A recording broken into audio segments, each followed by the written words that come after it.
Hi, I'm Kirk.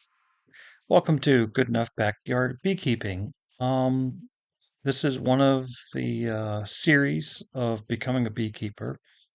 This one is about the hive. Um, what you're going to see is I'm going to focus on the 10 frame Langstroth hive. It's pretty much a standard around here in the United States.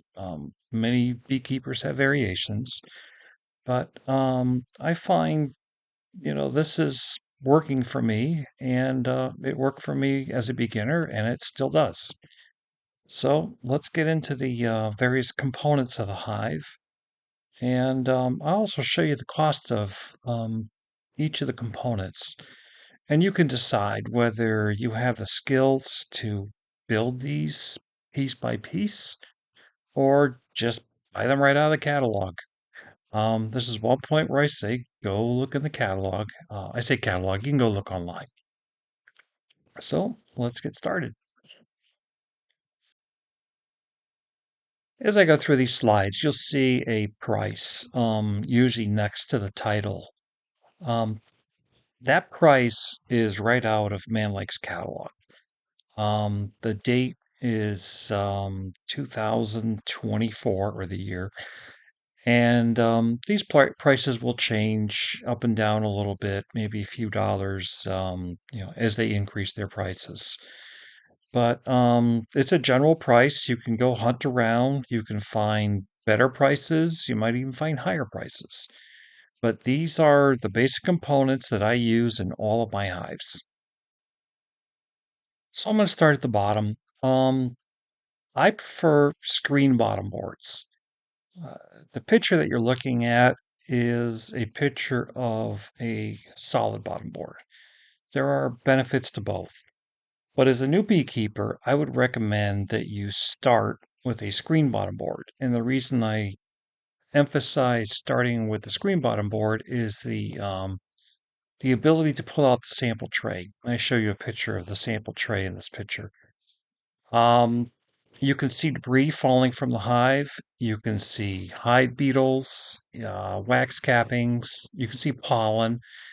You can see various things as your hive grows, and maybe as your hive starts to have problems. If you watch some of my other videos, you'll see that we discovered there was a mouse in the bottom because we saw either mouse droppings or either seeds or shavings, or I should say shaving chips, because the mice were actually chewing the bottoms of the frames. So let's move on to the next component. The next component is an entrance reducer. You can see that the entrance reducer a lot of times comes with the bottom board. So when you go to a place like, I'll say Man Lake, and that's actually where I buy a lot of my equipment from, some people will tell you it's just fine, and some people will tell you no. It's fine that beekeeping is full of opinions. The entrance reducer, what it's doing is reducing down the entrance. It helps the bees defend the entrance. It's actually small enough that I don't think mice can actually get through the 3/8 opening that's there. And it literally just helps the bees keep the entrance small so they can defend as they're growing. So, pretty simple component, just a piece of wood. The main component is a 10 frame deep. Some people use 8 frame deeps. I use 10. I'm not really sure there's a big advantage of weight. They're both very heavy when they're full of honey, even brood. Um, 10 frame is a bit more standard, so you'll find that it's somewhat compatible with other products that are out there. Um, You can see I've done a price comparison. I show you line by line if you were to build the frames. Um, and what I do is I buy 100 frames at a time. You're like, wow, that's a lot. Well, trust me, you will use 100 frames pretty quickly when you get into beekeeping. So to start off, when you start your first hive, you want to start with the bottom board, one deep. Put your nucleus in there. You can start with packages. I recommend a nuke hive. It just gives you we'll say, a better start, more established hive. And as a beginner, you don't need to have any more challenges. So you can see the price that I show if you buy 100 frames unassembled, the foundation. I like using waxed right cell foundation. I've tried other foundation. Some of it's been very flimsy, and there are other companies out there, but this is what I put in my hives.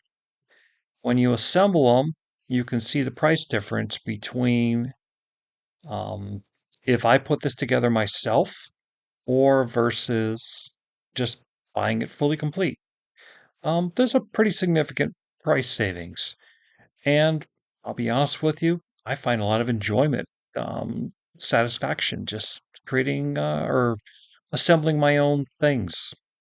Those prices did not include what I spent for the nails. I think a box of nails was around $6 or $7. I used Typon 3 glue. I don't remember the price of that glue, but let's just say $8 to $10 for a bottle of that. And then paint. A gallon of paint. You want to get pretty good paint for the outdoors. I put 2 coats on, and I have yet to have a hive rot on me. That's been what, about 7 years now, maybe 6 years. And that's pretty good. The hives are lasting with just 2 coats of paint. So let's move on to the next. Okay, this next slide, I show you a honey super.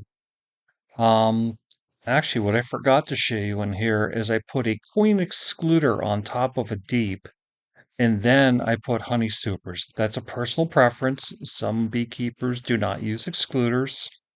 Um, I guess I want to say your training. You look through, but you'll find out what a queen excluder does. What a queen excluder does is it keeps the queen from getting up into your super and laying eggs. You don't want the queen laying eggs up there, um, because that'll get mixed in with your honey.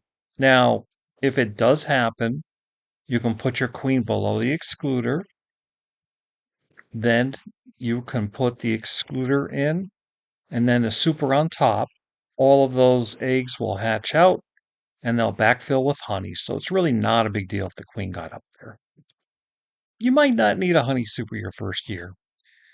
What I would recommend, and this is probably not what you're going to find from most of your mentors, I would actually start with one hive. But I would feed it and split it. You probably split that hive by late July, early August. You would start a second hive. You would have to get another queen. And so you really wouldn't be putting honey supers on because your first year you wouldn't be getting any honey. It's kind of your call whether you want to actually have honey supers on hand at this point when you're starting. The next part of the hive is the inner cover. The way I understand the inner cover is the bees will propolize the inner cover to the box below the inner cover. And if you did not have the inner cover in there, they would propolize the top to the box. And because it's a telescoping, in other words, it has extending sides coming down, um, it will be very hard for you to get your tool underneath there to pry it out. So the inner cover's main function is actually just so they don't glue the box to the telescoping cover. So the conclusion to this is there's several hives you could have gotten. I showed you the Langstroth hive. I think it's pretty simple and it works pretty well. I've been able to grow my apiary with these and create a small business with them. Um, so you can buy everything at once, or you can buy them piece by piece. When I'm actually buying from online through Van Lake, I'll say again, they have free shipping if you spend $150 today. And so what I'll do is I'll try to get my order as close as I can to $150. It has to be at least that or over. And that way I get free shipping. And I'll be honest with you, there's some pretty heavy, some pretty big boxes. I'm not really sure how they're doing this for free, but take advantage of the free shipping. Um, I would recommend assembling as much as you can yourself. That does take some skill and some tools, but I found that I was able to use my sales to go buy some of those tools. So that's where the business part comes in. Treat it like a business, and you'll find that it'll be self-funding.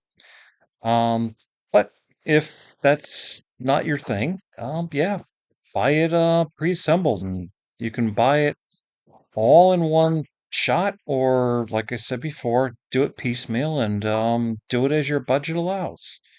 I hope this helped you out. Do me a big favor and subscribe. Um, and look forward to the next video. Thanks for watching.